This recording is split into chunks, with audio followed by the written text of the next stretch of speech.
اور خاص طور پہ یہ بات ہے کہ جو ان کو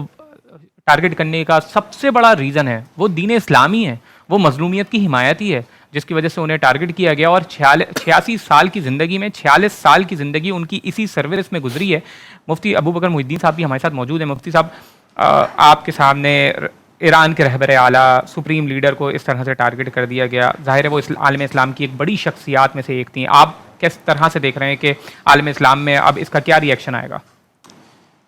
بسم اللہ الرحمن الرحیم، الحمدللہ رب العالمین۔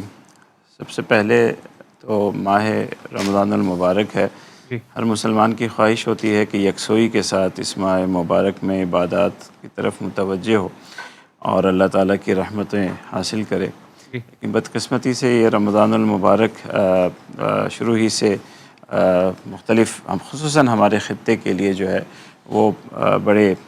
سانحات اور جنگ اور جدل کی نوید لے کر آیا ہے، اور مسلسل یہ آگ بڑھ رہی جی ہے۔ اس بارے میں سب سے پہلی گزارش تو یہ ہے کہ بحیثیت مسلمان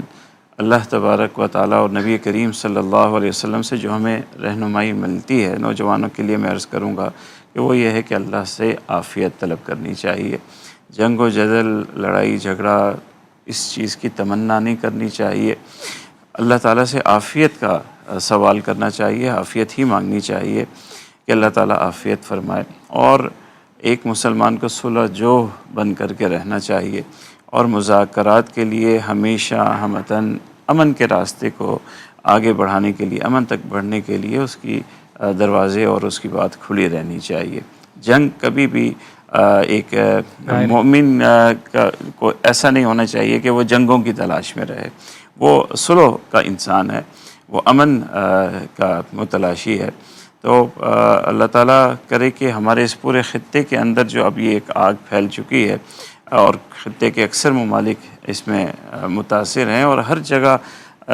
بے گناہ لوگ بھی اس میں آ رہے ہیں، جہاں بھی کہیں بھی آگ ہے، تو یہ یقیناً ایک ایسی کیفیت ہے جو ایک مسلمان کے لیے بڑی دل گرفتہ ہے، بہت تکلیف دینے والی ہے۔ جہاں خون بہہ رہا ہو، اور رمضان کے مقدس مہینے میں، اور خون ہر طرف مسلمان کا بہہ رہا ہو اور بے قصور کا بہہ رہا ہو، تو یہ بہت تکلیف دیتی ہے، بڑی تکلیف دہ چیز ہے۔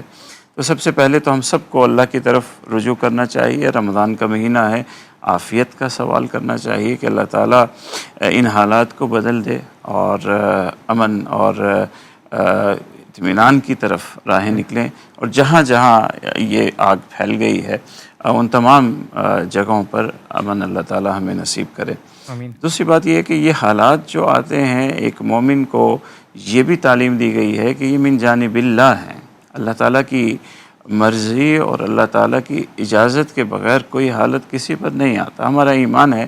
ہمارے یہاں تبلیغی جماعت کا تو موٹو ہے کہ ہر خیر اور ہر شر من جانب اللہ ہے، وہ اللہ کی طرف سے ہے، یعنی آپ کو جو تکلیف پہنچی ہے، شر کا مطلب تکلیف ہے، خیر کا مطلب نعمت ہے، تو آپ کو کوئی بھی تکلیف پہنچتی ہے، مصیبت پہنچتی ہے، وہ اللہ کی طرف سے ہوتی ہے۔ شر کے بارے میں تو ہے نا کہ انسان شر خود پیدا کرتا ہے۔ میں اسی پہ آ رہا ہوں، وہ بما کسبت ایدی الناس، وہ اسباب کے ذیل میں ہے، کہ اس کے اسباب ہوتے ہیں، مگر اس کا فیصلہ اور اجازت تو اللہ تعالیٰ ہی دیتے ہیں، اس کے بغیر تو آپ کو کوئی تکلیف پہنچ نہیں سکتی۔ تو جب یہ اللہ تعالیٰ کی اجازت اور اس سے آ رہی ہے، تو پھر ایک مومن کا کام یہ ہے کہ وہ سب سے پہلا اس معاملے میں اپنے صبر کا جو ہے وہ دامن رکھے، اور اللہ کے رسول صلی اللہ علیہ وسلم کی تعلیمات کو سامنے رکھ کر کے ان سارے مصائب اور مشکلات کا مقابلہ کرے۔ یہ بہت ضروری ہوتا ہے۔ اگر آپ اللہ کے رسول صلی اللہ علیہ وسلم کی تعلیمات کو پس پش ڈال دیتے ہیں، چاہے آپ حالت نعمت میں ہیں، چاہے حالت مصیبت، غم اور جنگ و جدل میں ہیں، تو آپ اللہ کی مدد کو کھو دیتے ہیں، اور جب اللہ کی مدد کو آپ کھو دیتے ہیں تو پھر ساری تیاریاں دھری کے دھری رہ جاتی ہیں۔ اللہ کی مدد کے بغیر ایک مسلمان کے لیے کوئی کامیابی کا تصور نہیں ہے، کسی میدان میں کامیابی کا تصور نہیں ہے۔ اللہ کی مدد آپ کے ساتھ ہونی چاہیے، اور اللہ کی مدد تقوی کی بنیاد پہ ہے۔ آج دیکھیے، میں عالم اسلام کے لیے بات نہیں کرتا ہوں، ہمارا پاکستان اس وقت بہت سنگین حالات میں ہے،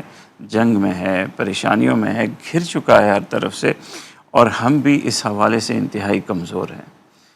ہر طرف آواز اٹھ رہی ہے، فلاں تیاری، یہ کر دیں گے، مار دیں گے، یہ ہتھیار ہیں، یہ ساری باتیں ایک مومن کا شیوا نہیں ہے. ہمیں اللہ سے عافیت کا سوال کرنا ہے اور تقوی کی طرف جانا ہے، پرہیزگاری کی طرف جانا ہے، اللہ للہیت کی طرف جانا ہے کہ اللہ تعالی ہمیں بھی اور پوری امت مسلمہ کو مصائب اور پریشانیوں سے محفوظ فرمائے اور ہماری مددگار ہو. آمین. اگر ہم تقوی کی طرف نہیں جائیں گے، اللہ کی تعلیمات کی طرف اپنے معاشرے کو لے کر نہیں جائیں گے، تو پھر یہ ساری مادی تیاریاں دھری کی دھری رہ جائیں گی. اللہ کی مدد آپ کے ساتھ نہیں ہوگی تو پھر کامیابی کا کوئی تصور نہیں بے ہے. شک.